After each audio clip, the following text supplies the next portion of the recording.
নমস্কার শ্রোতা বন্ধুরা, ইয়ন্স গ্যালারিতে আপনাদের সবাইকে স্বাগতম। আমাদের আজকের নিবেদন সুকান্ত দাশের কলমে সত্যান্বেষী অনুপ্রাণিত গল্প জাল নোট চক্র। আজকের গল্প পাঠে রয়েছেন পিনাকি, ব্যোমকেশের চরিত্রে বুবাই, অন্যান্য চরিত্রে অভিজিৎ, দীপ্তিমান ও নীলাঞ্জন। প্রচ্ছদালঙ্করণে শুভঙ্কর, শব্দগ্রহণ, আবহ সঙ্গীত ও সমগ্র পরিচালনা নীলাঞ্জন। চলুন তাহলে শুনে নেওয়া যাক আমাদের আজকের গল্প সুকান্ত দাশের কলমে ব্যোমকেশ বক্সী ও জাল নোট চক্র।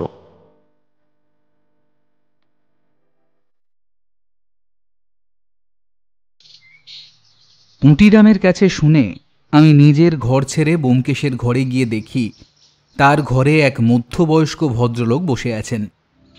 তার চোখে ভারী পাওয়ারের চশমা, পরনে ধুতি আর সাদা রঙের পাঞ্জাবি।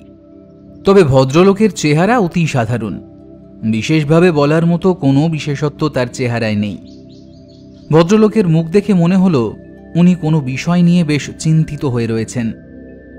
আসলে ব্যোমকেশের সাথে থাকতে থাকতে তার পর্যবেক্ষণ করার পদ্ধতি আর অনুমান করার ক্ষমতা, আমার সাথে সে আলোচনা করার জন্য কয়েকটা ব্যাপার আমি তার কাছ থেকে শিখে নেওয়ার চেষ্টা করেছি। দেখেছি বিভিন্ন ক্ষেত্রে সেগুলো কাজে লাগানোর পর আমি যখন ব্যোমকেশকে তা বলি, তার মধ্যে প্রথম দিকে খুব বেশি না মিললেও বর্তমানে কিন্তু বেশিরভাগটাই মিলে যাচ্ছে।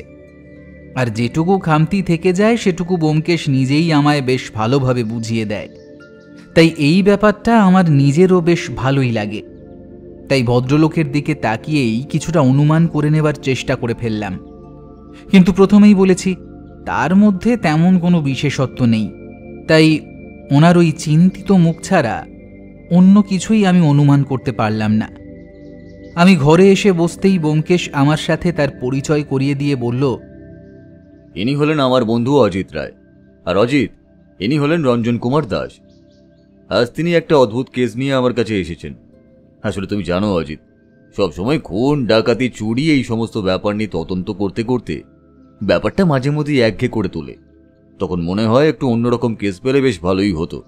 আর আজকের কেসটাও ঠিক তেমনই। কিসের ব্যাপারে না শুনে আমি তো আর কিছুই বলতে পারবো না ব্যোমকেশ।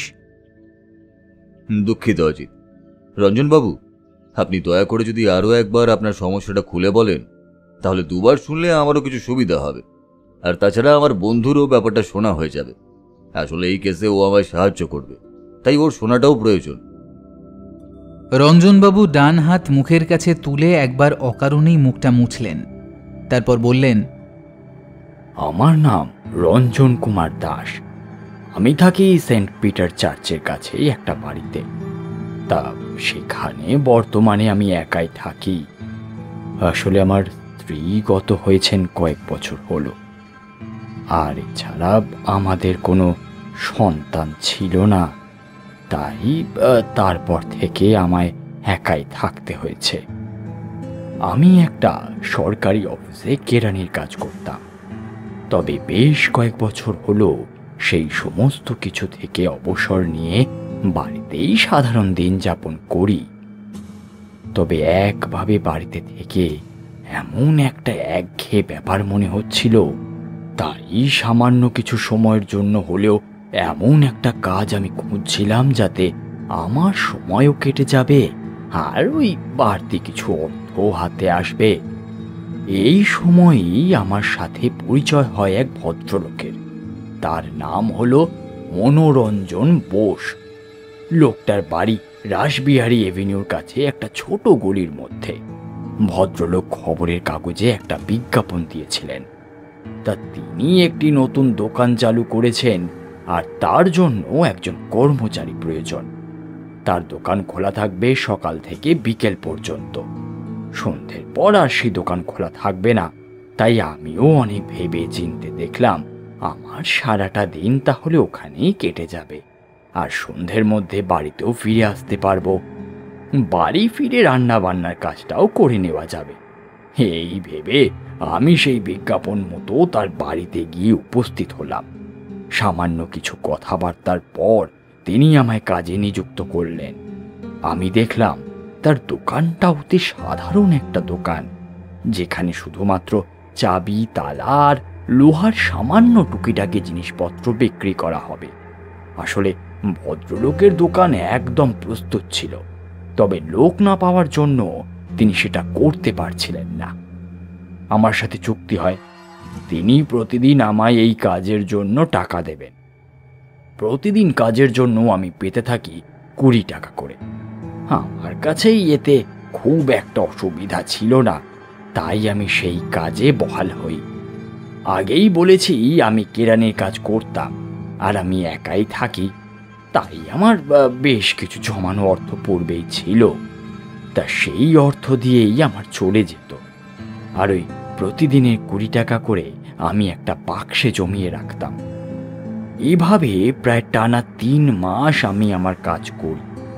তারপর একদিন হঠাৎ করে সেখানে পৌঁছে দেখি দোকানের ঝাঁপ বন্ধ, এবং যে বাড়িতে মনোরঞ্জনবাবু থাকতেন সেই বাড়ির দরজাতেও তালা দেওয়া। আমি মনে করি তিনি হয়তো কোথাও বেরিয়েছেন, আমায় জানাতে ভুলে গেছেন, তাই সেদিন আমি বাড়ি ফিরে আসি। আবার পরদিন সকালে যখন যাই, সেদিনও সেই একই অবস্থা। এইরকম 3-4 দিন ঘোরার পরে আমি দেখতে পাই মনোরঞ্জনবাবুর ঘরের দরজা খোলা। তখন সেখানে ঢুকে যেতেই আমি কিন্তু মনোরঞ্জনবাবুকে দেখতে পাই না। মনোরঞ্জনবাবু নাকি 4 মাসের জন্য এই বাড়ি, দোকান সহ ভাড়া নিয়েছিলেন। যদিও যে ভদ্রলোকের সঙ্গে আমার কথা হয়, তিনি নিজেই এই বাড়িটা মাত্র বছরখানেক আগে কারো কাছ থেকে কিনেছেন, তবে তার কাছ থেকে ভাড়া নিয়েছিলেন মনোরঞ্জনবাবু। তার ভাড়ার মেয়াদ শেষ হয়েছে, তাই তিনি তল্পিতল্পা গুটিয়ে সেখান থেকে চলে গেছেন। অথচ আমায় এ ব্যাপারে তিনি কিছুই জানাননি। আমি বেশ কিছুটা হতাশ হলেও ব্যাপারটা একসময় মেনে নিয়েছিলাম। হয়তো ব্যবসাপত্র ভালো চলছিল না, তাছাড়া অন্য যে কোনো কারণও তো হতে পারে। ব্যাপারটা আমি ভুলেই গেছিলাম এক প্রকার। কিন্তু তারপরে হঠাৎ এই পরশুদিন আমি আমার প্রয়োজনে সেই বাক্স থেকে একটা 20 টাকার নোট বার করে দোকানে কিছু জিনিসপত্র কিনতে গিয়েছিলাম। দোকানদার টাকাটা হাতে নিয়ে বেশ কিছুক্ষণ দেখার পরে টাকাটা আমায় ফেরত দিয়ে বলেন টাকাটা নাকি নকল। কিন্তু টাকাটা একদম দেখতে আসল টাকার মতো ব্যোমকেশবাবু। সে টাকাটা আমায় ফেরত দেওয়ার পরে দোকানদার আমায় দেখে বেশ কিছুক্ষণ সন্দেহের নজরে তাকিয়ে থাকেন। যে দোকানের কথা আমি বলছি সেটা আমার এলাকার বাইরে। তা যথারীতি আমি সেখান থেকে ফিরে এসে আমার এলাকায় আর একজন দোকানদারকে টাকাটা দেখাই। তখন তিনি আমায় একই কথা বলেন। সামান্য কয়েকটা পার্থক্য তিনি আমায় দেখিয়ে দিয়েছিলেন, যেই জন্য টাকাটা বোঝা যাবে যে ওটা আসল নয়। তবে সেটা এতই সূক্ষ্ম আর সামান্য যে চট করে ধরা যায় না। এই অবস্থায় আমি বুঝতে পারি আমার ঘরের বাক্সতেই এই 3 মাস ধরে যে টাকাটা জমেছে, সে টাকা আসলে সমস্তটাই বোধহয় জাল। আমি প্রায় বেশ কয়েকটা টাকার নোট সেই দোকানদারকে দেখাতেই সে আমায় যেটা জানায় তাতে আমার হাত পা ঠান্ডা হয়ে আসে। আসলে নাকি সব কটা টাকার নোটই জাল, তার মধ্যে মাত্র 2-3টে টাকার নোট আসল। সে আমায় আরও জানায় ব্যাপারটা নিয়ে পুলিশের কাছে গিয়ে বলতে, তাহলে হয়তো এই সমস্যাটা সমাধান হবে। কিন্তু ব্যোমকেশবাবু, আমি যদি এখন টাকাগুলো নিয়ে পুলিশের কাছে যাই, তাহলে তারা আমায় সন্দেহ করে বসবে। তাই আমি আপনার কাছে এসেছি। খুব ভালো করেছেন রঞ্জনবাবু। আসলে বেশ কয়েক মাস ধরে শহরের নানান জায়গায় জাল নোট ধরা পড়েছে বেশ কয়েকবার। আর তাছাড়া এই গোটা ব্যাপারটাতে যে একটা অর্গানাইজ দল কাজ করছে সেটা পুলিশের ধারণা। এই ব্যাপারে আমি নিজেও কিছুটা খোঁজখবর নিয়ে চলেছি, তবে সাথে এমন শক্তপোক্ত কিছু এখনো পাইনি। আপনি সোজা আমার কাছে এসে বেশ ভালোই করেছেন। আচ্ছা, আপনাকে কি কয়েকটা প্রশ্ন করতে পারি? হ্যাঁ হ্যাঁ, বলুন ব্যোমকেশবাবু। আসলে হয়তো ব্যাপারটা আমি চুপ করে গেলে মিটেই যেত, কিন্তু ভদ্রলোক আমায় এভাবে ঠকালেন কেন সেটাই আমার জানার ইচ্ছে। দেখুন ব্যোমকেশবাবু, অর্থের ব্যাপারটা আমার কাছে বড় নয়। আসলে আমি তার দোকানে কাজ করেছি, যিনি তার বিনিময়ে আমায় জাল নোট দিয়েছেন। এটা তো এক ধরনের অন্যায়, তাই কি না? অবশ্যই অন্যায় রঞ্জনবাবু, তবে একটা ব্যাপার দেখেছেন, আপনার নামের সাথে তার নামের একটা মিল আছে। আর কি বলবো ব্যোমকেশবাবু, আমার আর এই মুহূর্তে কিছুই বলার নেই। তবে আপনি যদি এই কেসটা নেন তাহলে আমার খুব উপকার হয়। আপনার এই কেসের জন্য যা প্রাপ্য তা আমি আপনাকে বুঝিয়ে দেব, সে নিয়ে সন্দেহের অবকাশ নেই। তবে এটার একটা নিষ্পত্তি আমি করতে চাই। লোকটাকে আপনি সারাদিন কিছু করতে দেখবেন, মানে তিনি আপনাকে তার দোকানে রেখেছিলেন, তার মানে নিশ্চয়ই তিনি কিছু একটা করতেন। সকালে দোকান খোলার সময় আমি তাকে দেখতে পেতাম। দুপুরে একবার খাবার আনতে হতো আমার জন্য এবং তার জন্য। তারপর একেবারে দোকান বন্ধ করার সময় তিনি নিজেই এসে আমায় চলে যেতে বলতেন। বাকি সময়টাতে তিনি নিজের ঘরের ভেতরেই থাকতেন। তার মানে ওই 3টের সময় ছাড়া আপনার সাথে আর তার দেখা হতো না। আপনার কি মনে হয় তিনি কোনো কাজ করতেন ঘরে বসে? তা কোনো কাজ করলেও আমি তা জানি না, কারণ তার ঘরের ভেতরে আমি একবারই মাত্র গিয়েছিলাম, সেই প্রথম দিন। আর তাছাড়া বাকি সময় তার সাথে আমার সমস্ত কথাই দোকানে এবং দোকানের যে দরজাটা ঘরের ভেতরে গেছে সেইখানেই হয়েছে। তার মানে ঘরের ভেতরে তিনি কি করতেন সে ব্যাপারটা আপনি জানেন না। বেশ, ভদ্রলোককে দেখতে কেমন তার যদি একটু বর্ণনা দিতে পারেন। তার মুখে বেশ লম্বা দাড়ি, তাছাড়া মাথার চুল মোটামুটি ওই মাঝারি ধরনের, গায়ের রং কালোর দিকে, বেশ লম্বা ও মোটার মধ্যে চেহারা। তবে তার ডান হাতেই একটা উল্কি মতো আঁকা ছিল, আমি সেটা বেশ কয়েকবার দেখেছি। তবে সেটা যে কিসের উল্কি তা আমি বুঝতে পারিনি। এছাড়া আর অন্য কোনো ব্যাপার? রঞ্জনবাবু অনেকক্ষণ মন দিয়ে কিছু ভাবলেন, তারপর বললেন, আরেকটা ব্যাপার, তবে আমার মনের ভুলও হতে পারে। আমি যতবার ভদ্রলোককে দেখেছি ততবার তার পায়ে জুতো ছিল, তবে সেটা সাধারণ চামড়ার জুতো নয়, একটু মোটা চামড়ার জুতো, কালো রঙের জুতোটা। আর ওই জুতোটা যেন সবসময় অপরিচ্ছন্ন হয়ে থাকতো। ঘরের মধ্যে তিনি কেন জুতো পরে থাকতেন সেই ব্যাপারটা আমি ঠিকভাবে বুঝতে পারিনি ব্যোমকেশবাবু। ব্যোমকেশ ভদ্রলোকের কথা শুনে চুপ করে কি যেন ভাবতে লাগলো। তারপর এক সময় বলল, ভদ্রলোকের সাথে কি কেউ দেখা করতে আসতো, কিংবা তিনি কখনো নিজের বাড়ির বাইরে যেতেন? আমি যতক্ষণ থাকতাম ততক্ষণ ভদ্রলোকের বাড়ির বাইরে যেতে দেখতাম না। তবে হ্যাঁ, মাঝে মাঝে তার কাছেই একজন আসতো। তার কাছে একটা বড় কালো রঙের অ্যাটার্জি বাক্স থাকতো, কিন্তু তিনি চলে যাওয়ার পরেই রঞ্জনবাবু আমায় বেশ কিছু নতুন চাবি তালা এই সমস্ত দিয়ে যেতেন। তাই আমার মনে হতো তিনি হয়তো ওগুলো নিয়েই আসছেন। তার মানে ভদ্রলোক বাড়ির বাইরে কোথাও যেতেন না, এমনকি রাতের দিকেও না, কি তাই তো? সে ব্যাপারে আমি কিছু বলতে পারবো না। আমি সন্ধ্যের আগে দোকান বন্ধ করে বাড়ি চলে আসতাম, তাই রাতের ব্যাপারটা আমি ঠিক জানি না। ঠিক আছে রঞ্জনবাবু, আপনার সমস্ত কথা আমি শুনলাম, আপনার এই কেসটা আমি নিলাম। বারবার এই খুন চুরি ডাকাতি এইসব কেস নিয়ে মাথা ঘামাতে ঘামাতে কেমন যেন একটা একঘেয়ে ভাব চলে এসেছে। আপনার এই কেসটা নতুন একটা কিছু আছে বলে মনে হচ্ছে।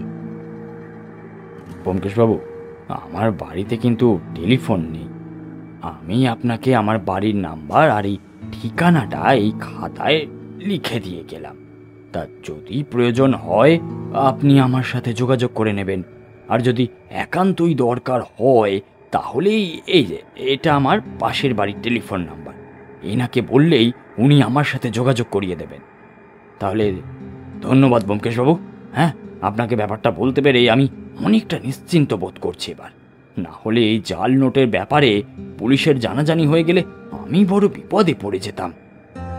অবশ্যই, তবে আপনাকে আমি একটা কথা বলি, আপনি একটু সাবধানে থাকবেন, আর প্রয়োজন না হলে বাড়ি থেকে বাইরে বেরোবেন না, আর বের হলেও একটু দেখে শুনে চলাফেরা করবেন, কেমন? এই কথায় রঞ্জনবাবুর সাথে আমিও অবাক হয়েছিলাম। তবে রঞ্জনবাবু বললেন, কেন ব্যোমকেশবাবু, তো হঠাৎ এই কথা বলছেন কেন? ব্যোমকেশ কিছু ভাবতে ভাবতে হঠাৎ করে হেসে ব্যাপারটা সহজ করে নিল। তারপর বলল, তেমন কিছুই না, আপনার কাছে এতগুলো জাল নোট রয়েছে।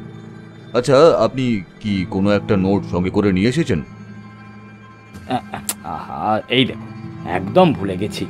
আমি এই নোটটা সঙ্গে করে নিয়ে এসেছি আপনাকে দেখানোর জন্য, অথচ এই যে দেখুন, এটা না দিয়ে আমি চলে যাচ্ছিলাম। ভদ্রলোক পকেট থেকে একটা সাদা রঙের খাম বের করলেন।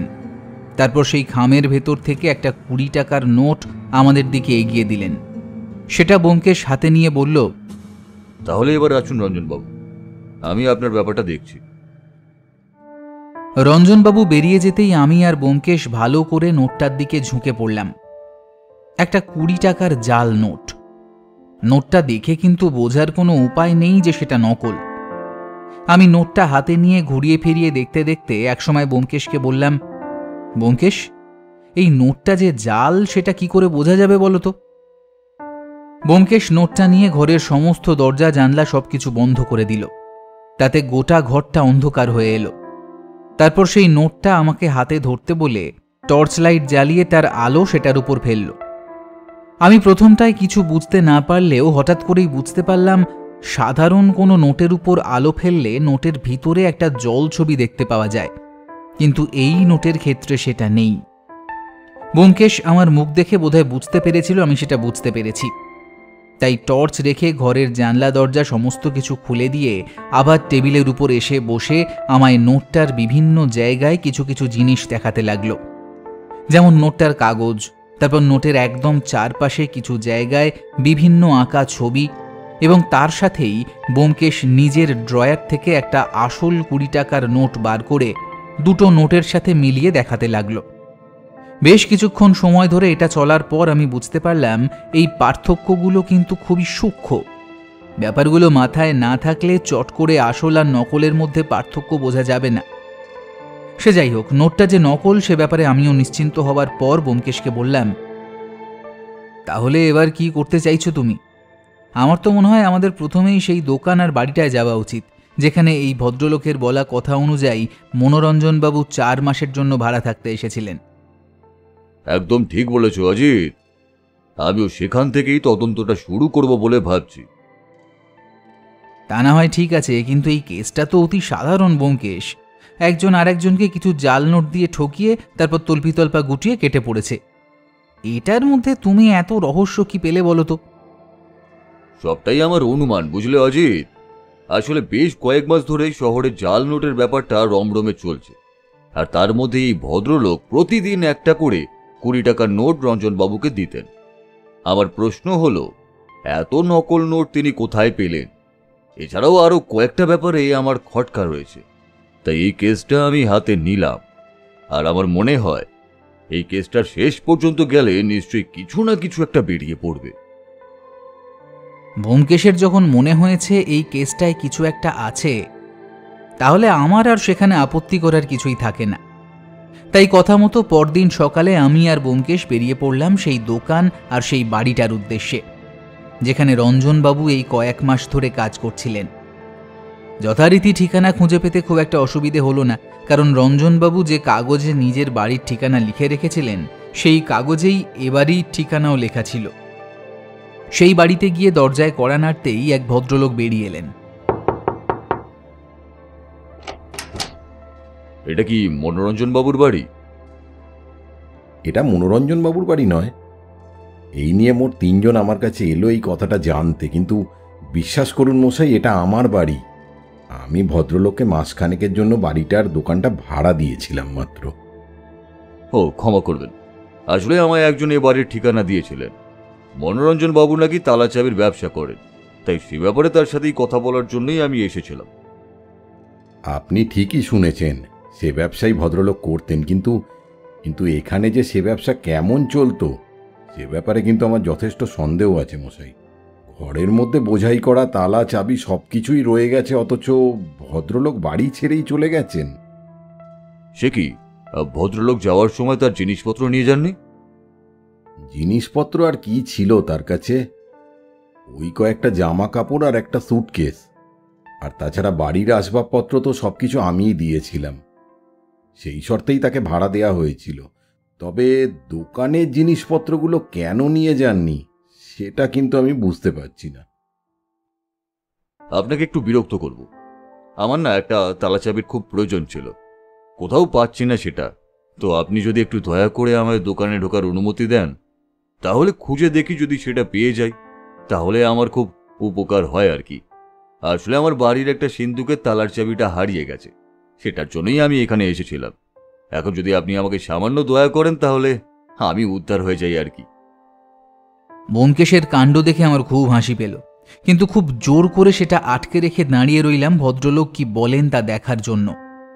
ভদ্রলোক কিন্তু আমাদের কথা মেনে নিলেন, তবে একটা ব্যাপার আমার একটু সামান্য মনে হলো যে ভদ্রলোক এখানে থাকেন অথচ ব্যোমকেশকে সেভাবে চেনেন না। তিনি দরজা খুলে আমাদের সেই দোকান ঘরের মধ্যে ঢুকতে দিলেন। সেখানে চারদিকে লোহার টুকিটাকি জিনিসপত্র ছড়িয়ে আছে, বেশ কিছু তালাচাবিও রয়েছে, তার মধ্যে বেশিরভাগই একদম নতুন। দোকানের সামনের দিকে যে আলমারি থাকে তার উপর খাতাপত্র সবকিছুই রয়েছে। ভদ্রলোক আমাদের বললেন, আপনারা খুঁজে দেখুন, তাহলে আমি আপনাদের জন্য চা নিয়ে আসছি। আসলে যে কারণেই হোক আপনারা আমার বাড়িতে তো এসেছেন, আর আপনাদের চা না খাওয়াতে পারলে কিন্তু আমার ভালো লাগবে না। ভদ্রলোক চা আনতে চলে যেতেই ব্যোমকেশ টেবিলের উপরে খাতাপত্র সবকিছু উল্টে পাল্টে দেখতে লাগলো, আর তার সাথে সাথেই গোটা দোকানে ঘুরে ঘুরে কি যেন খুঁজতে লাগলো।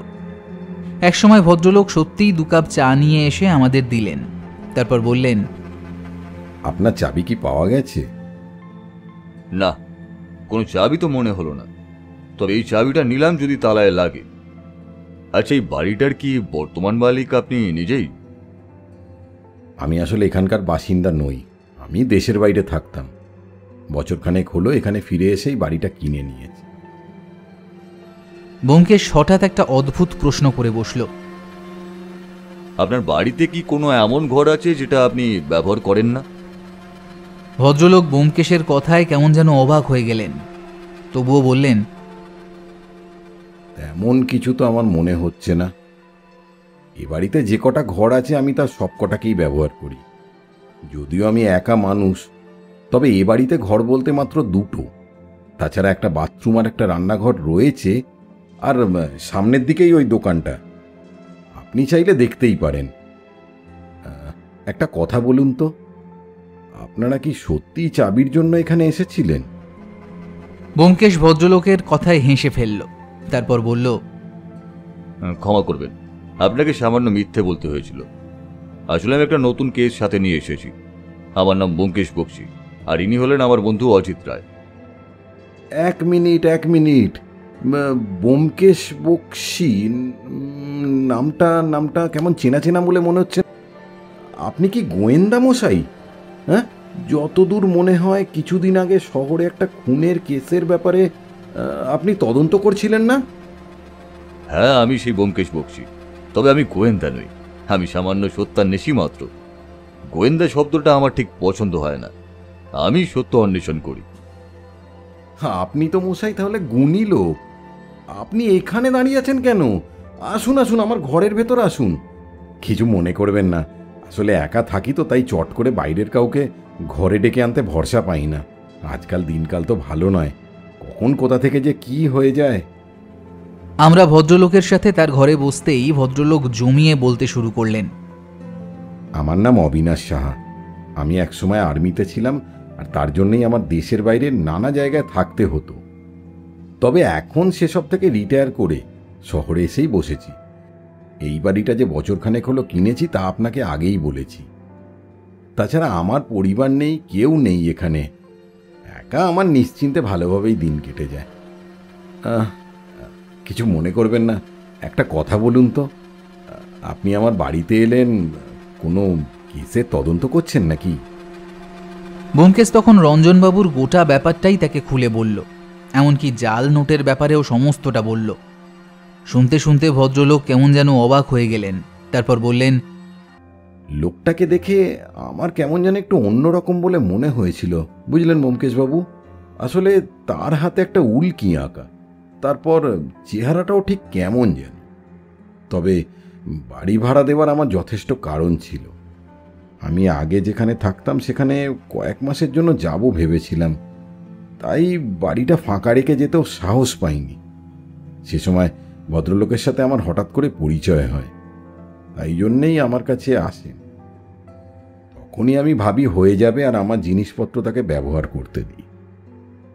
যে কারণে 4 মাসের ভাড়ার গোটা টাকাটাই তিনি কিন্তু আমাকে অ্যাডভান্স দিয়ে দিয়েছিলেন। আর ঝামেলাও কোনো কিছু ছিল না। 4 মাস পরে এসে আমি তার কাছ থেকে বাড়িটা হ্যান্ড ওভার করে নিই। এত সব কথা তো আমি তখন জানতাম না ব্যোমকেশবাবু। ভদ্রলোক বাড়ি ভাড়ার জন্য আপনাকে যে টাকাগুলো দিয়েছিল সেগুলো জাল নয় তো? না ব্যোমকেশবাবু, সেগুলো জাল হবে না, কারণ সে টাকাটা আমি ব্যাংক অ্যাকাউন্টে জমা দিয়েই দেশে গিয়েছিলাম। আসলে এখানে পাকাপাকি যখন থাকবো, তখন একটা ব্যাংক অ্যাকাউন্ট করে কিছু টাকা জমিয়ে রাখাটা, আর আমার সামান্য যে অর্থ ছিল তার সমস্তটাই আমি ওই ব্যাংকেই রেখেছি। এবার বলুন, আমি আপনাকে কিভাবে সাহায্য করতে পারি? এই কেসটায় আমার দুটো খটকা রয়েছে। প্রথমত, ভদ্রলোক বাড়ি ছেড়ে কোথাও যেতেন না, অথচ তিনি যদি সেটাই করতে চাইতেন তাহলে হঠাৎ করে রঞ্জনবাবুকে দোকানে কাজ করার জন্য নিযুক্তই বা করলেন কেন? আর দ্বিতীয় হচ্ছে, তিনি যাবার আগে তার এই লোহার জিনিসপত্রগুলো নিয়ে গেলেন না কেন, আর রঞ্জনবাবুকে যাওয়ার কথা জানালেন না কেন? আর সেসব বাদ দিলেও ভদ্রলোক 4 মাসের জন্য আপনার বাড়িটাই বা ভাড়া নিলেন কেন? তিনি চাইলেই তো অন্য কোনো জায়গায় যে কোনো বাড়ি ভাড়া নিতেই পারতেন। আমিও অবাক হয়েছিলাম ব্যাপারটায়, আর তখন তো বাড়ি ভাড়া নিয়ে দেশে চলে গিয়েছিলাম। কিন্তু পরে এসে যখন আপনার আগে দুজন লোকটাকে খুঁজতে এসেছিল, তখন আশেপাশের কথাবার্তা বলে জানতে পারি তিনি আর কোনো বাড়িতে বাড়ি ভাড়া নেওয়ার জন্য যাননি, একমাত্র আমার কাছেই এসেছিলেন। কিন্তু প্রথমে তিনি বলেছিলেন তিনি নাকি অনেকের বাড়িতেই গেছেন। আগের প্রশ্নটাই আপনাকে আমি আরও একবার করব। আপনার ঘরে এমন কোনো জায়গা আছে যেটা আপনি ব্যবহার করেন না? না ব্যোমকেশবাবু, অন্তত আমার তো তেমন কিছু জানা নেই। ভদ্রলোকের সাথে এই ব্যাপারে আরও কিছুক্ষণ কথা বলে আমরা বাইরে বেরিয়ে এলাম। এদিকে আরও বেশ কয়েকটা বাড়ি রয়েছে, তবে রাস্তার উল্টো দিকটা কিন্তু ফাঁকা। সেখানে ফাঁকা জায়গার উপর একটা পুরনো পরিত্যক্ত বাড়ি, তাছাড়া আর কিছুই নেই। ব্যোমকেশ কেমন অদ্ভুতভাবে সেই বাড়িটার দিকে বেশ কিছুক্ষণ তাকিয়ে রইল। আমার মনে হলো আমি সেই বাড়িটার দিক থেকে একটা শব্দ শুনতে পেলাম। তারপর আমার সাথে হাঁটতে হাঁটতে একটাও কথা না বলে বাড়ির দিকে চলতে শুরু করল। বাড়িতে এসেও ব্যোমকেশ কিন্তু সেদিন আমায় একটাও কথা বলল না। তার বদলে নিজের টেবিলে বসে নোটবুক বার করে কী সব লিখছে, আর নিজের মনেই বেশ গভীর চিন্তায় ডুবে রয়েছে। আমি বুঝতে পারলাম এই কেসটা নিয়ে ব্যোমকেশ এখন গভীরভাবে ভাবতে শুরু করেছে, তাই এখন তার কাছ থেকে আর কিছুই জানা যাবে না। তাই সে চেষ্টা না করে আমি বরং আগের কেসের ব্যাপারটায় যতটা বাকি রয়েছে সেটা লেখায় মন দিই।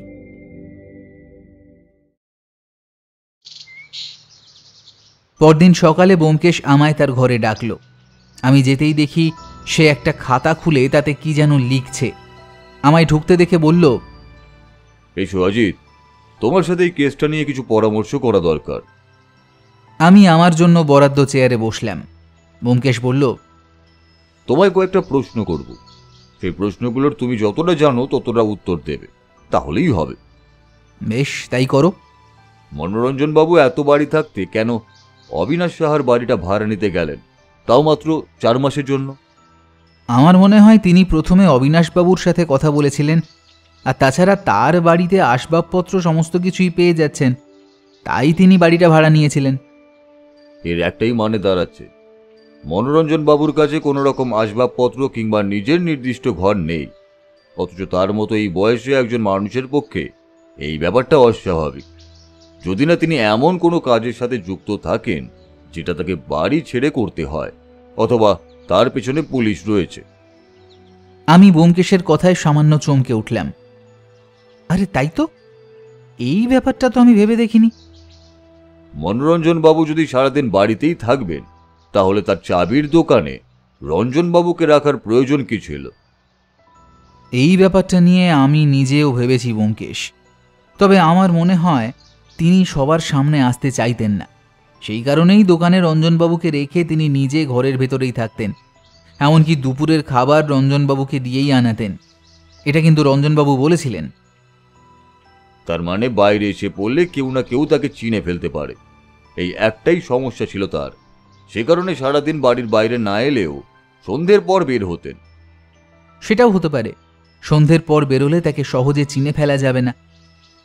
মনোরঞ্জন বাবু তার বাড়ি এবং দোকানটা সন্ধ্যের সময় বন্ধ করে দিতেন কেন? তার মানে কি তার বাড়িতে রাতে কেউ আসতো? কিন্তু তার বাড়িতে কেউ এলে তার আশেপাশের কেউ তো সেটা দেখে থাকবে। টানা 4 মাস ধরে তিনি সেই বাড়িতে আছেন, অথচ রাতের বেলা তার বাড়িতে কেউ গেলে পাশের কেউ দেখবে না, এটা তো হতে পারে না। মনোরঞ্জন বাবু ঘরে সবসময় একটা মোটা চামড়ার জুতো পরে থাকতেন কেন? আর যখন তিনি সারাদিন ঘরেই থাকতেন তাহলে তার জুতো অপরিষ্কার থাকতো কেন? এই প্রশ্নের উত্তরটা আমার জানা নেই ব্যোমকেশ। আমি নিজে অনেক ভেবেও এর কোনো কারণ বার করতে পারিনি। তবে আমার মনে হয় তার অভ্যাস ছিল ঘরের মধ্যে জুতো পরে থাকার। মনোরঞ্জন বাবুর কাছে এতগুলো 20 টাকার জাল নোট এলো কোথা থেকে? আমার মনে হয় রঞ্জনবাবু বলেছিলেন মনোরঞ্জনবাবুর কাছে মাঝে মাঝে একজন লোক কালো রঙের কি একটা কেস নিয়ে আসতো। তাতে করেই হয়তো জাল নোট সে মনোরঞ্জনবাবুকে দিয়ে যেত, আর সেখান থেকেই তিনি রঞ্জনবাবুকে টাকা দিতেন। না অজিত, আমার মনে হয় এই কালো রঙের ব্রিফকেসটা আসলে টাকা দিয়ে যাওয়ার জন্য নয়, টাকা নিয়ে যাওয়ার জন্য ব্যবহার করা হতো। ব্যোমকেশের দিকে তাকিয়ে দেখলাম তার গোটা মুখে একটা চিন্তার ছাপ পড়েছে। আমায় করা প্রশ্নগুলো সে যে খাতায় লিখে রেখেছে তা আমি জানি। তাহলে কি ব্যোমকেশ মনোরঞ্জনবাবুকে ওই জাল নোটের জন্য সন্দেহ করছে? কিন্তু ওই অ্যাটাচিতে করে যদি জাল নোট না আসে, তাহলে ব্যোমকেশ জাল নোট কোথা থেকে আসার কথা বলছে? তুমি আসলে কি ভাবছো বলো তো ব্যোমকেশ? ব্যোমকেশ চিন্তিত মুখে বলল, এই সব কটা প্রশ্নের সঠিক উত্তর বার করতে পারলেই আমরা এই কেসটার একটা নতুন কোনো সূত্র খুঁজে পাবো অজিত। কিন্তু এই মুহূর্তে সেটাই করা সম্ভব হচ্ছে না। একটা কিছু আমাদের হাত থেকে বাইরে থেকেই যাচ্ছে, সেটাই ধরতে পারছি না। আমি ব্যোমকেশের মতোই গোটা ব্যাপারটা নিয়ে চিন্তা করতে চেষ্টা করলাম। সত্যি বলতে কি, কাল সারা রাত ধরে আমি ব্যাপারটা নিয়ে বেশ কিছুক্ষণ ভেবেছি। তবে এমন কিছুই খুঁজে পাইনি যেটা দিয়ে কোনো সূত্র খুঁজে বার করা যায়, যেটা ধরে আমরা এগোতে পারবো। তবে ব্যোমকেশের মুখ দেখে মনে হচ্ছে সে আরও অন্য কিছু একটা খুঁজে চলেছে। হঠাৎ করেই আমার একটা কথা মনে পড়ে যাওয়ায় আমি ব্যোমকেশকে বললাম, একটা কথা বলছি, হয়তো এটা কেসের ব্যাপারে কোনো সাহায্য করতে পারবে না, তবুও বলে রাখি। তোমার মনে আছে অবিনাশ সাহার বাড়িটার ঠিক উল্টো দিকে একটা পুরনো বাড়ি রয়েছে? সেই বাড়িটা কিন্তু খালিই পড়ে আছে। অথচ আমরা সেদিন যখন সেই বাড়িটার কাছ থেকে এলাম, তখন একবার আমার কেমন যেন মনে হয়েছিল সেই বাড়িটার ভিতর থেকে কোনো একটা শব্দ আসছে। অতি সাধারণ শব্দ আমার মনে হয়েছিল, কিন্তু তবুও এখন ব্যাপারটা আমার ভালোভাবে মনে পড়ল, এই আর কি। শব্দটা আমিও শুনেছিলাম, তবে শব্দটা ঠিক কোথা থেকে এসেছে সেটা বুঝতে পারিনি। আসলে কোনো একটা ধাতুর জিনিস মেঝের ওপর ঠুকলে যেমন শব্দ হয়, ঠিক তেমনই। এখন তোমার কথায় নিশ্চিত হচ্ছি যে শব্দটা ওই বাড়ি থেকেই এসেছে। ব্যাপারটা কিন্তু ভাবার বিষয় অজিত। এখানে আবার কি ভাবার বিষয় রয়েছে? ভালো করে ভেবে দেখো, মনোরঞ্জন নামের লোকটা অবিনাশ সাহার বাড়ি 4 মাসের জন্য ভাড়া নিয়েছিলেন, অথচ সে বাড়ির বাইরে বেরিয়ে আসতো না। এছাড়া তার পায়ে সবসময় জুতো, এবং সেই জুতো অপরিষ্কার। তার মানে সে ঘরে এমন কোনো একটা কাজ করত যেটার জন্য তার জুতো অপরিষ্কার হয়ে আছে, আর সেই কাজ করার জন্য তার প্রয়োজন ছিল তাকে যেন কেউ বিরক্ত না করে। ঠিক এই কারণেই সে রঞ্জনবাবুকে সামনে বসিয়ে রেখেছিলেন, যাতে তার উপর সন্দেহ না হয়। না হলে একটা লোক বাড়ি ভাড়া নিয়ে রয়েছে অথচ বাড়ি থেকে বাইরে আসছে না, সে ব্যাপারটা নিয়ে প্রতিবেশী মানুষের সন্দেহ হতে পারে। কিন্তু রঞ্জনবাবু দোকানে রয়েছেন আর মনোরঞ্জনবাবু ঘরের ভেতরে, তাহলে লোকে চট করে সন্দেহ প্রকাশ করবেন না। আর তাছাড়া মনোরঞ্জনবাবু যাওয়ার সময় তালা চাবি বা লোহার জিনিসপত্রগুলো নিয়ে যাননি, তার মানে সেগুলো তার কাছে অপ্রয়োজনীয়। অর্থাৎ তার ব্যবসা কখনোই এগুলো নয়, সে অন্য কোনো একটা কাজের জন্য এই বাড়িটা ভাড়া নিয়েছিল, তাও আবার মাস্টারের জন্য। কারণ সে জানতো 4 মাসে তার কাজ সম্পূর্ণ হয়ে যাবে। আর তারপর তার কাছে জাল নোট রয়েছে। এছাড়াও তার কাছে এমন একজন আসতো যার কাছে একটা বড় কালো ব্রিফকেস দেখেছিল। আর সেই ব্যাগে করে নিয়ে আসতো তালা চাবি। কিন্তু যাবার সময় সে কি নিয়ে যেত? যদি তার ব্যবসা তালা চাবি না হয় তাহলে তালা চাবিটা নিয়ে আসাটা মানে হলো একটা ধাপ্পা। আসলে তার আড়ালে সে অন্য কিছু নিয়ে আসতো কিংবা নিয়ে যেত। অন্য কিছু নিয়ে এলে সেটা মনোরঞ্জন বাবুর ঘরে কিংবা দোকানে কোথাও একটা পাওয়া যেত অন্তত। রঞ্জন বাবু হয়তো এ ব্যাপারে কিছু বলতে পারতেন। অবিনাশ সাহা বাড়িটি কিনেছেন মাত্র 1 বছর হয়েছেন। তার আগে বাড়িটা কে থাকতো সেই ব্যাপারটাও জানা দরকার। আমার যতদূর সম্ভব মনে হয় অবিনাশ সাহার আগে ওই বাড়ির সম্পর্কে জানতো মনোরঞ্জন বাবু, আর তাই কোনো একটা কারণে ওই বাড়িটা ভাড়া নিয়েছিলেন। আর সেদিন ওই ভাঙা বাড়িটা থেকে আমরা কিছু শব্দ পেয়েছি, অথচ সেই বাড়িটা পরিত্যক্ত। কোথাও একটা কিছু আমরা দেখতে পাচ্ছি না অজিত, কোথাও একটা কিছু দেখতে পাচ্ছি না, একটা সামান্য কিছু, আর সেটাই এই কেসটাকে বড় করে তুলতে পারে। দাঁড়াও, একটা টেলিফোন করে নি। ব্যোমকেশ চেয়ার ছেড়ে উঠে টেলিফোনের দিকে এগিয়ে গিয়ে প্রথমে থানায় ফোন করল। তারপর চাপা স্বরে কিছু কথাবার্তা বলল। তারপর টেলিফোনটা নামিয়ে রেখে আবার খাতা খুঁজতে খুঁজতে রঞ্জনবাবুর সেই টেলিফোন নাম্বারটা খুঁজে নিয়ে টেলিফোন করল। আমি বুঝতে পারলাম টেলিফোনটা ধরেছেন অন্য এক ভদ্রলোক। তার কাছে অনুরোধ করল রঞ্জনবাবুকে ডেকে দিতে, এবং রঞ্জনবাবুর সাথে কথা শুরু হলো। রঞ্জনবাবু, আমি ব্যোমকেশ বক্সি বলছি। আপনার কাছে একটা প্রশ্ন জানার ছিল। আসলে একটু ভেবে বলুন তো, মনোরঞ্জন বাবুর কি ঠান্ডার ধাত ছিল? এমন একটা প্রশ্ন আমি নিজেই অবাক হয়ে গেলাম, কিন্তু আমার মনে হয় অপর প্রান্ত থেকে রঞ্জনবাবু ব্যোমকেশের কথায় সম্মতি জানালো। তাই ব্যোমকেশ বলল, হ্যাঁ, এটাই সন্দেহ করেছিলাম। আচ্ছা, আরেকটা কথা বলুন, ভদ্রলোকের সাথে আপনার যখন দেখা হতো, বিশেষত দুপুরে খাওয়ার সময়, কোনোদিন কি তার হাতে কিংবা জামায় কিংবা কাপড়ে মাটি লেগে থাকতে দেখেছেন?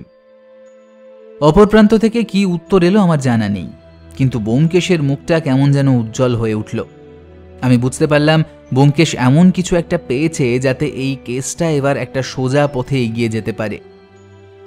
ব্যোমকেশ টেলিফোন রাখতেই আমি উত্তেজিত হয়ে বললাম, ব্যোমকেশ, কি ব্যাপার বলো তো? ব্যাপার অতি মারাত্মক অজিত, যতটা আমরা ভেবেছিলাম তার থেকেও মারাত্মক। অজিত, তোমার রাত জাগতে আপত্তি নেই তো?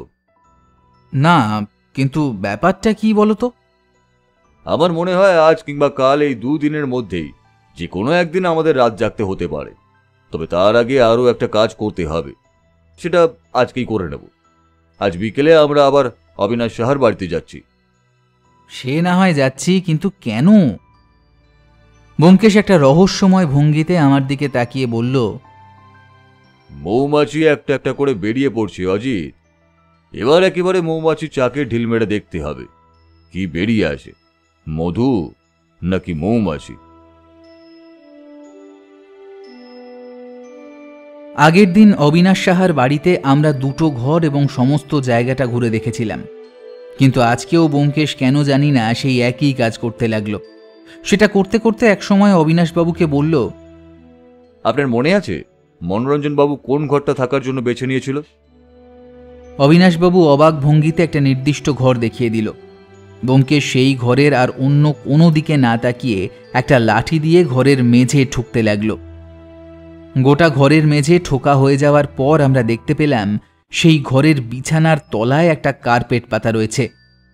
আমি, অবিনাশবাবু আর ব্যোমকেশ মিলে বিছানাটা এক পাশ থেকে ঘরের অন্য পাশে সরিয়ে রাখলাম। তারপর বিছানার তলায় পাতা কার্পেটটা মেঝে থেকে সরিয়ে দিতেই অবাক হয়ে গেলাম। কার্পেটের তলায় একটা গোল লোহার ঢাকনা, সেই ঢাকনায় একটা ছোট্ট তালা লাগানো। সেই তালাটা এতই ছোট যে সেটা ঢাকনার পাশে একটা ছোট্ট খোপে জায়গা করে নিয়েছে। ব্যোমকেশ বলল, অবিনাশবাবু একটা হাতুড়ি নিয়ে আসুন তো, কিংবা এমন কিছু যেটা দিয়ে তালাটা ভাঙা যাবে। অবিনাশবাবু দোকান ঘরের দরজা খুলে একটা ছোট হাতুড়ি নিয়ে এলো। সেটা দিয়ে তালাটায় বেশ কয়েকবার মারতেই তালাটা ভেঙে গেল। তারপর ব্যোমকেশ ঢাকনাটা আস্তে আস্তে তুলে নিয়ে নিচের দিকে তাকিয়ে বেশ কিছুক্ষণ দেখে নিয়ে বলল, ও আচ্ছা, এই ব্যাপার তাহলে। কথাটা বলেই ব্যোমকেশ আবার ঢাকনাটা আগের মতোই লাগিয়ে কার্পেটটা বিছিয়ে দিল। তারপর আমাদের সাথে আবার ধরাধরি করে বিছানাটা সেই একই জায়গায় পেতে রাখল।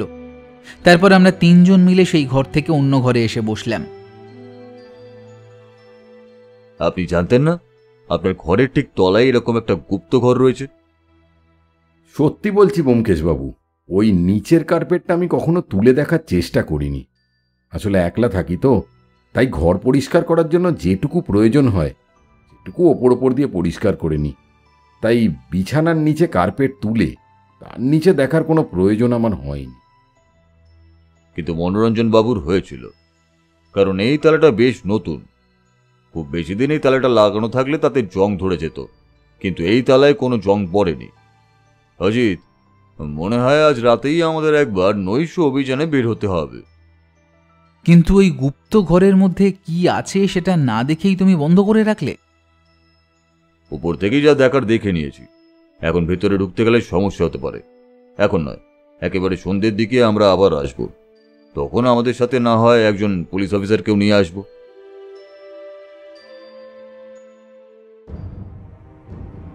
বাড়ি ফিরে এসে আমার সময় যেন কাটতেই চাইছিল না। এর মধ্যে ব্যোমকেশ পুলিশের সাথে কথা বলে মনোরঞ্জনবাবুর বেশ কিছু তথ্য বার করে ফেলেছিল। লোকটা চুরি, ডাকাতি, এমনকি জাল নোটের কারবারের সাথে একসময় যুক্ত ছিল। বেশ কয়েক মাস আগে জেল থেকে ছাড়া পেয়েছে, তবে তারপর থেকে তার আর কোনো পাত্তা পাওয়া যায়নি। কলকাতার বুকে যে জাল নোটের চক্রটা সক্রিয় হয়ে উঠেছে সে ব্যাপারে পুলিশ মনোরঞ্জনবাবু ওরফে, যার নাম সাত্তকী বসু, তবে তার বিরুদ্ধে কোনো শক্ত প্রমাণ পাওয়া যায়নি বলে তাকে এখনও গ্রেফতার করতে পারেনি। ব্যোমকেশের সাথে পুলিশের কথা হওয়ায় আমি বুঝতে পারলাম যে আমাদের আজকে রাতের অভিযানে আমাদের সাথে রাখাল থাকবে। নির্দিষ্ট সময় আমরা পৌঁছে গেলাম অবিনাশবাবুর বাড়িতে। তারপর সেই ঢাকনা খুলে এক এক করে 3 জন নেমে পড়লাম। সেখানে ব্যোমকেশ বলে দিল অবিনাশবাবুকে উপর থেকে ঢাকনাটা আপাতত বন্ধ করে রাখতে এবং তার কাছেই থাকতে। যদি আমরা নিচ থেকে আওয়াজ দিই তাহলে যেন ঢাকনাটা সরিয়ে দেয়। আমাদের 3 জনের কাছে টর্চ লাইট এবং একটা করে পিস্তল ছিল। নিচে নেমেই কিন্তু বোঝা গেল ব্যোমকেশ কেন এই কেসটা নিয়ে এত মাথা ঘামাচ্ছিল। আসলে নিচের ছোট্ট ঘরটায় একটা নকল নোট ছাপার মেশিন আর তার পাশে অনেক 500 টাকার নোট রয়েছে। আমি ওই ঘরের মধ্যে অন্ধকারে বসে থাকতে থাকতে একবার ব্যোমকেশকে প্রশ্ন করলাম, ব্যোমকেশ, মনোরঞ্জনবাবু তো রঞ্জনবাবুকে 20 টাকার জাল নোট দিয়েছেন, কিন্তু এখানে তো সবই 500 টাকার জাল নোট। তাহলে সেই নোটগুলো কোথা থেকে এসেছে? সেই কালো রঙের ব্রিফকেস থেকে অজিত। সেটার মধ্যে তালা, চাবি আর অন্য খুচরো টাকার নোট আসতো, আর তার বদলে ফিরে যেত 500 টাকার নোট। আমরা সবাই অপেক্ষা করতে লাগলাম অন্ধকারের মধ্যে। ব্যোমকেশ বলেছিল সারা রাত অপেক্ষা করার পরেও হয়তো দেখা যাবে আজকে কিছুই পেলাম না, তাহলে আমাদের আবার কাল রাতেও অপেক্ষা করতে হবে। কিন্তু যা হবার সেদিনই হলো। বেশ কয়েক ঘন্টা আমরা অপেক্ষা করলাম। ঠিক কতক্ষণ তা আমার মনে নেই, তবে একটু পরেই ঘরটার উল্টো দিক দিয়ে একটা শব্দ শোনা গেল। একটা ধাতব কিছু সরিয়ে ফেলার শব্দ, যেমন শব্দ আমরা শুনতে পেয়েছিলাম সেদিন সেই বাড়িটা থেকে। অন্ধকারের মধ্যেই বুঝতে পারলাম আমাদের উল্টো দিক দিয়ে 2 জন এই ঘরে ঢুকেছে। তাদের মধ্যে সামান্য ফিসফাস কথা বলার শব্দ এবং এক সময় তারা হাঁটতে হাঁটতে সেই নোট ছাপার মেশিনটার কাছে এসে উপস্থিত হলো। বোঝা গেল তারা 500 টাকার নোটগুলো কোনো একটা ব্যাগে ভরে নিচ্ছে। আমি অন্ধকারের মধ্যে ভালো করে দেখার চেষ্টা করছি, এমন সময় ব্যোমকেশ হঠাৎ করেই টর্চ লাইটের আলো ফেলে বলে উঠল, ওখানেই দাঁড়িয়ে যান মিস্টার সাত্তকী বসু। এই কথা বলার সাথে সাথেই কিন্তু হঠাৎ করে একটা গুলি আমাদের দিকে ছুটে এলো। তার সাথে সাথেই রাখাল আর ব্যোমকেশের হাতের রিভলভারও গর্জন করে উঠল। একটা ধস্তাধস্তি আর চিৎকারের সাথে আমি বুঝতে পারলাম একজন ধরাশায়ী হয়েছে। রাখাল দৌড়ে গিয়ে অন্য আরেকজনকে ধরে ফেলে তার হাতে হ্যান্ডকাফ পরিয়ে দিল। আমার টর্চের আলো মাটিতে শুয়ে থাকা একজনের গায়ে পড়তে আমি বুঝতে পারলাম এই লোক মনোরঞ্জনবাবু না হয়ে যায় না। রঞ্জনবাবুর দেওয়া বর্ণনা মতো সেরকম লম্বা চুল আর দাড়ি, একটু মোটার দিকে, বেঢপ চেহারা, আর তার হাতের মধ্যে একটা উল্কি আঁকা। তারা যেদিক দিয়ে এসেছিল আমরা তাদের তুলে ঠিক সেই দিক দিয়েই বেরিয়ে এলাম। একবার মনোরঞ্জনবাবু গর্জন করে বলে উঠলেন, আমায় কিন্তু বেশি দিন আটকে রাখতে পারবেন না ব্যোমকেশবাবু। যতদিন আটকে রাখতে পারা যায় ততদিন রাখবো, আর তার সাথে সাথে তোমার গোটা চক্রটাকেও যদি একবার হাতের মধ্যে নিয়ে আসতে পারি তাহলে তোমাদের জাল নোটের কারবারটা অন্তত কয়েক বছরের জন্য তো বন্ধ হবেই। আমি আগেই সন্দেহ করেছিলাম আপনি আমার পেছনে রয়েছেন, তাই তাড়াতাড়ি এখান থেকে টাকাগুলো সরানোর জন্যই আজ এসেছিলাম। আজ যদি আমাদের কাজটা সম্পন্ন হয়ে যেত তাহলে আর আমাদের ধরতে পারতেন না। আমারও কেমন জানি না মনে হচ্ছিল যে তুমি কিংবা তোমার কোনো লোক আমাদের অনুসরণ করছে, তবে টাকার মায়া যে তোমরা ছাড়তে পারবে না তা আমি জানতাম, তাই আজ তোমাদের জন্যই অপেক্ষা করছিলাম। আর তুমি একজনকে পাঠিয়েছিলে না অবিনাশ বাবুর কাছে, যাতে সে এসে দেখে যেতে পারে অবিনাশ বাবু কোনো কিছু সন্দেহ করেছে কিনা। এখন চলো সেই ঘরে, বাকিটা না হয় তখনই জানা যাবে। পুলিশের জিপ বড় রাস্তা থেকে একটু দূরে একটা মাঠের মধ্যে অপেক্ষা করছিল। সেখানে আর একজন পুলিশ অফিসার আর দুজন কনস্টেবল ছিল। তাদের সবার জিম্মায় মনোরঞ্জনবাবু এবং তার সাগরেদকে তুলে দিয়ে আমরা দুজন বাড়ি ফিরে এলাম। একেবারে স্নান সেরে খাওয়ার টেবিলে বসে ব্যোমকেশ বলল, বুঝলে তো অজিত, কত বড় একটা মাথা সমস্ত কিছুর পেছনে কাজ করছিল। কিন্তু তুমি সন্দেহ করলে কি করে যে ওই মাটির তলাতেই ওদের জাল নোটের মেশিন রয়েছে? মনোরঞ্জন বাবু ওরফে সাত্তকী বসুর ঘরের বাইরে না আসা, রঞ্জন বাবুকে দোকানে বসিয়ে রেখে সারাদিন ঘরের মধ্যে বসে থাকা, অথচ তার পায়ে চামড়ার জুতো, আর সেই চামড়ার জুতোতে লেগে আছে মাটি। তার মানে এমন কোনো কাজ তিনি করতেন যেখানে তাকে মাটিতে পা দিতে হয়। অথচ অবিনাশ বাবুর বাড়ির দুটো ঘরই কিন্তু মেঝে করা, তাছাড়া তার ঠান্ডার ধাত রয়েছে। এই কথাটা আমি সে যে জেলে ছিল সেই জেল থেকেই জানতে পেরেছি, আর তার জন্যই আমি সেদিন রঞ্জনবাবুর কাছ থেকে এই কথাটা জানতে চেয়েছিলাম। বাকিটাই পরিত্যক্ত বাড়িতে ধাতব শব্দ, আর অবিনাশ সাহার বাড়িতে বিছানার তলায়, ওই ঢাকনার তলায় গুপ্তঘর, এই সব কিছু মিলিয়ে নিয়ে একটা আন্দাজ করেছিলাম। আর ওই ঘরটা খুঁজে পাওয়ার পরে তো বাকি গোটা অনুমান আমার মিলে গিয়েছিল। তবে সত্যিই অজিত, রঞ্জনবাবু যদি 20 টাকার জাল নোট পেয়ে আমার কাছে না আসতো, তাহলে হয়তো আমি সাত্তকী বসুকে এত সহজে ধরতে পারতাম না। কারণ আমার মনে হয় তিনি 4 মাসের জন্য ওই বাড়িটা ভাড়া নিয়েছিলেন জাল নোট ছাপানোর জন্য, কারণ তিনি জানতেন ওই বাড়ির নিচে গুপ্তঘর রয়েছে। আর আমার যতদূর মনে হয় ওই বাড়িটা আগে আসলে মনোরঞ্জনবাবু নিজেই থাকতেন, তবে জেলে যাবার জন্য একেবারেই ছাড়তে হয়েছিল। তখন সেই বাড়িটা উনি অন্য কারোর কাছে বিক্রি করে দেন, যাতে ওই বাড়ির উপর নজর না পড়ে কারোর। একটু খোঁজ করলেই জানা যাবে ওই বাড়িটা মনোরঞ্জন বাবুর কাছের কেউই বিক্রি করেছিলেন অবিনাশ সাহার কাছে। মনোরঞ্জন জানতো মাত্র 4 মাস সময় পেলেই সে বাকি কাজটা শেষ করে ফেলবে, এবং সেই সময়ের মধ্যেই সে সুড়ঙ্গটা তৈরি করে ফেলে, যাতে অবিনাশ সাহা ওই বাড়িতে ফিরে এলে ওই পুরনো বাড়ি থেকে ওই সুড়ঙ্গের মাধ্যমে এখানকার গুপ্ত ঘরে আসা সম্ভব হবে, এবং প্রয়োজনে তাদের কাজ ধীরে ধীরে চালানোও যেতে পারে। মাথায় কতটা মারাত্মক বুদ্ধি থাকলে মানুষ এমন একটা কাজ করতে পারে বলো? একজন ভালো অপরাধের মাথায় কিন্তু ভালো বুদ্ধি থাকা প্রয়োজন। আমার মনে হয় একজন গোয়েন্দার মাথায় যতটা বুদ্ধি থাকে, ততটাই একজন অসাধারণ মাপের অপরাধীর মাথাতেও থাকা প্রয়োজন। না হলে তেমন তারা বুদ্ধি করে কোনো রহস্য তৈরি করতে পারবে না। আর আমাদের মতো 2-1 সত্যান্বেষী যারা এই পেশার সাথে যুক্ত, তারা মাথা খাটিয়ে সব বার করতেও পারবে না। আমি একটু হতভম্ব হয়ে বললাম, তুমি প্রশংসাটা কাকে করলে বলো তো? অপরাধীকে না সত্যান্বেষীকে?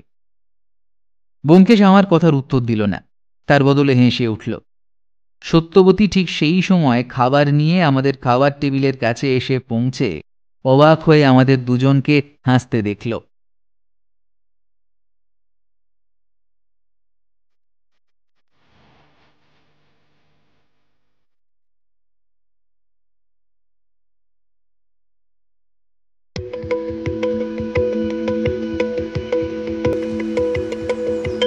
কেমন লাগলো আমাদের আজকের নিবেদন অবশ্যই কমেন্ট বক্সে কমেন্ট করে জানান। আর যদি ভালো লেগে থাকে তাহলে প্লিজ লাইক এবং শেয়ার করতে ভুলবেন না। আর তার পাশাপাশি আমাদের চ্যানেলে সাবস্ক্রাইব করে আমাদের পাশে থাকুন। খুব শীঘ্রই আমরা ফিরে আসব নতুন গল্প নিয়ে। সবাই সুস্থ থাকুন, আনন্দে থাকুন। ধন্যবাদ।